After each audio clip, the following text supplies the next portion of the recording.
So we pass each other until we emerge out on the summit of the rock. And what a world of grandeur is spread before us. From the northwest comes the green in a narrow winding gorge. From the northeast comes the grand, through a canyon that seems bottomless from where we stand. Away to the west are lines of cliffs and ledges of rock. Not such ledges as the reader may have seen, where the quarryman splits his blocks, but ledges from which the gods might quarry mountains that rolled out on the plain below would stand a lofty range.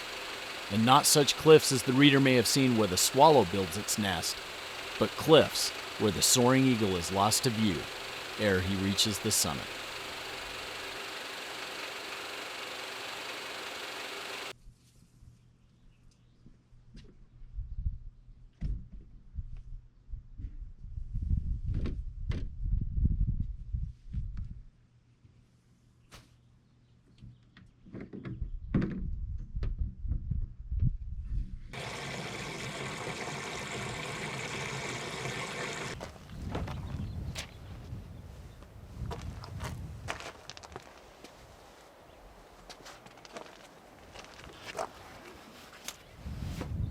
All right, we were lucky enough to get us a reservation in Elephant Hill. So we're going to be taking the Beef Basin Road up around the backside of Elephant Hill. I've never been on that before. I'm interested to see how it is.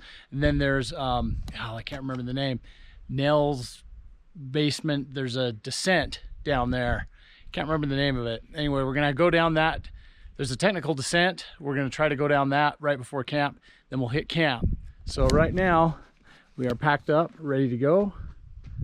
Our first stop is going to be our camp at the San Rafael Swell. As I mounted these ammo cans to the side of my shelves, so it'll give me different things in each one. I got a regular 50 cal. Had to cut the handle though, because again, I use these shelves in our GX460, and this just goes to show you how much less room there is in a GX470. We had to cut this in order to get it fit, whereas on the 100 series I got plenty of room. On this side I have a fat 50, and then over here behind this passenger, my boy's gonna sit here. I mounted a 30 cal and I had to put it on an angle because of the wheel well. That's got my toe strap, or tie down, all my tie down straps in here. Really nice. And it also acts, if you notice on our Golden Spike video, this was shaking and was getting close. You can see where it's rubbed up here. Really scared me, but now it's up like this and bolted down. It's acting as a stop for this gear. My brother-in-law is not gonna make it this time. He has sick kids, so it'll just be the both of us.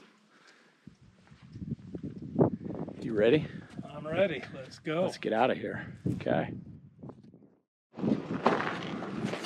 Didn't get too far off the road and we lost our clip. Looks like it's the tie down table.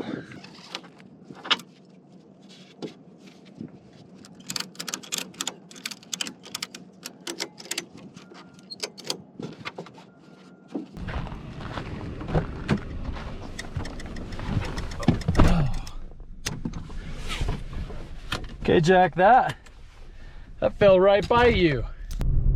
No, I just went like this. I heard this, like someone knocking on this.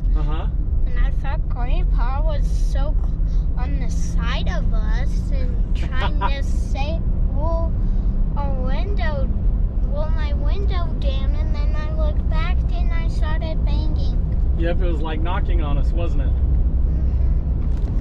Well, that was about, I don't know, 3 miles outside of town. So I'm glad we caught that before the table blew off, and we are back on the road again. You know, this new ARB roof rack is really smooth. It's supposed to have the air dam at the bottom, but they ship the mounting hardware but not the windbreak, and so it makes a whistling sound.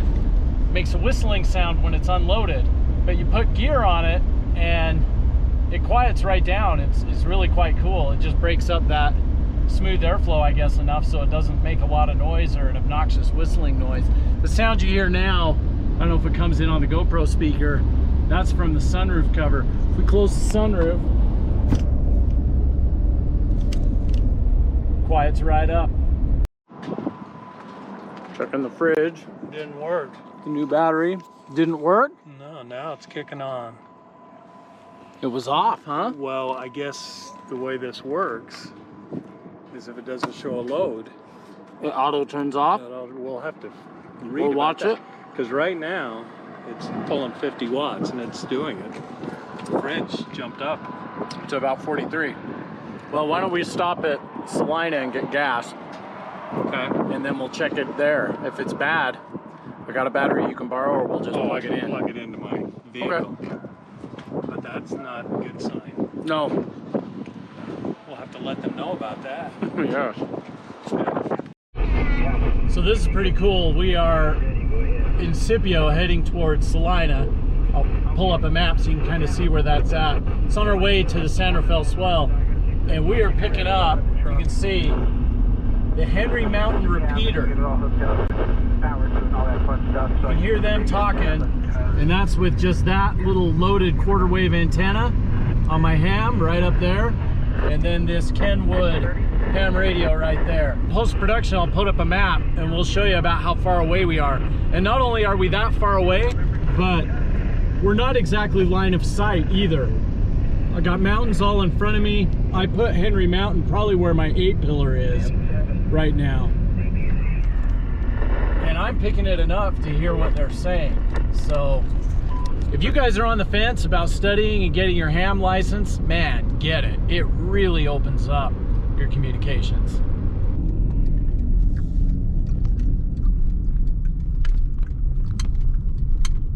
Ethanol free fuel. Hopefully this helps keep my Land Cruiser from boiling fuel. Yes, boiling fuel. Unfortunately, it's a common problem with older 100 series Land Cruisers, and ethanol free fuel is supposed to help. See, it's off again. Well, or is it just the screen that's off? Nope, it's dead. There, it came up. 99%. What does it say here? Well, I've got to go to DC. 32. So it brought it down, but this shuts off. It brought it down once your compressor went off. You know, when the compressor shuts off, you see we don't have any, we're at 0 on the watts, and still got 99 hours left, 88. That's bad. I'm gonna have to talk to, I'll call them up, tell them. Yeah. So this can't work. No. Looks like a little bit of a sag in the back of the Land Cruiser. I think on my next trip I'll swap the position of the table with the water tank and try to even out the weight distribution. The unglamorous side of overlanding. It's almost cheating. This is what happens when Mike doesn't come. And we forget the... And we forget the food. What do you got, Jack? It never fails. We always seem to forget something, and this time we realized that we forgot the taco stuff. We were gonna have tacos one night. We forgot the taco stuff, the shells, the tortilla chips for nachos, the refried beans, and the taco meat. We forgot that, and there was something I forgot. And we were thinking we'd stop at the city market in Moab and pick it up. But since we arrived here at Salina at about 5 p.m., my dad said, let's just go to Arby's. We'll grab some Arby's, and that way, tomorrow's gonna be a big day. We're gonna leave from the San Rafael Swell and head all the way down to Canyonlands, and then take that Beef Basin Road backwards into Elephant Hill. And that's gonna take a long time. And so by eating at Arby's, which loses our Overland credibility, even though I requested that my beef and cheddar or my chicken bacon Swiss was grilled on a scuttle. By eating that fast food meal, we probably saved an hour easy, 45 minutes at worst, by not stopping at the city market in Moab. Still need to go to the city market for chocolate milk. I need hot chocolate. The hot chocolate mix is what we missed. You're right, buddy.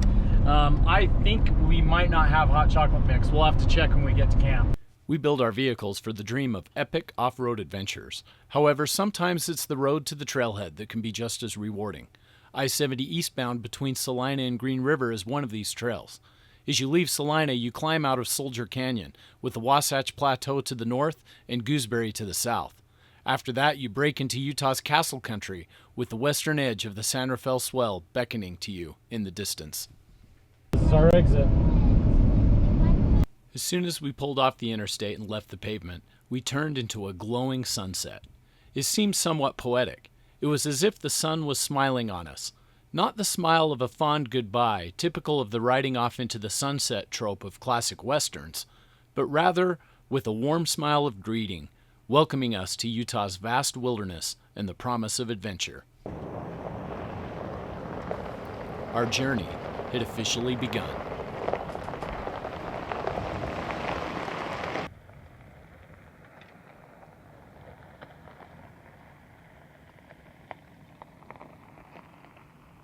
Utah had a late summer monsoon season for 2021, but when it hit southern Utah and parts of Colorado hard.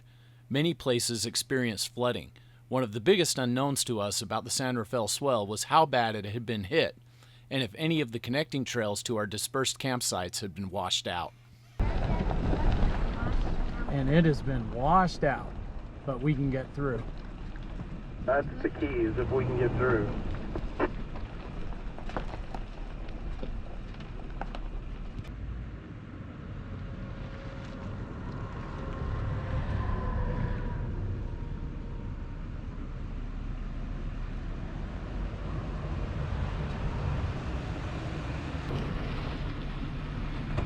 So you can see us get up the ledge.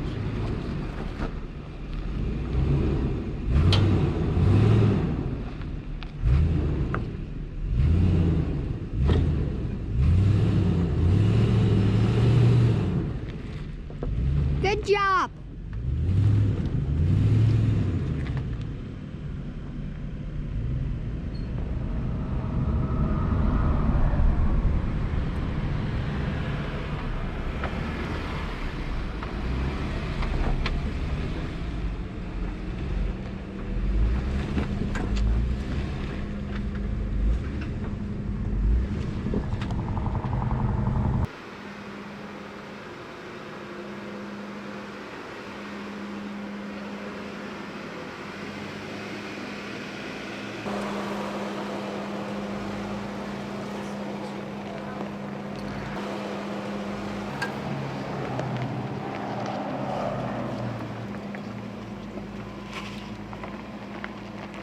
Did I just hear you shift out of 4 low? I did that in 4 high, and it was pretty obvious. I was in 4 low, so I could crawl up it. I'm sure you look a whole lot better on the video than I do.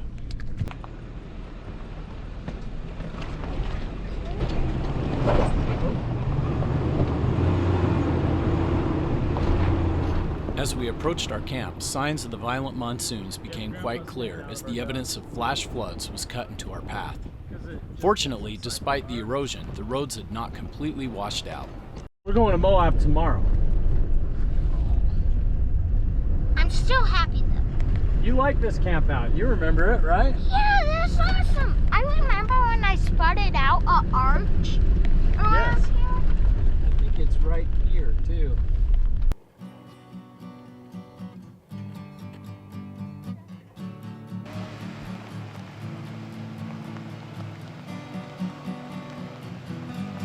With the sun setting rapidly, I became more at peace with the decision to trade in camp-cooked nachos for an Arby's sandwich. Our alarms were set for bright and early, and I still needed to download all of the footage of the day. There just wasn't much time for cooking. But tomorrow night, with any luck, we'd be grilling hamburgers under the shadow of the sandstone monoliths in Canyonlands Needles District.